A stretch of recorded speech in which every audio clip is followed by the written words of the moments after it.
Reordering modules is as simple as dragging and dropping, but let me show you a quick tip to make that process even more efficient.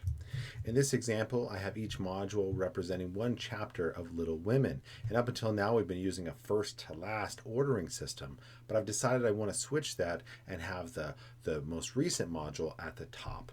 Now, normally what you would do to move a module is you would grab this upper left handle of the module and hold it down and drag just like you would if you were just moving an item type.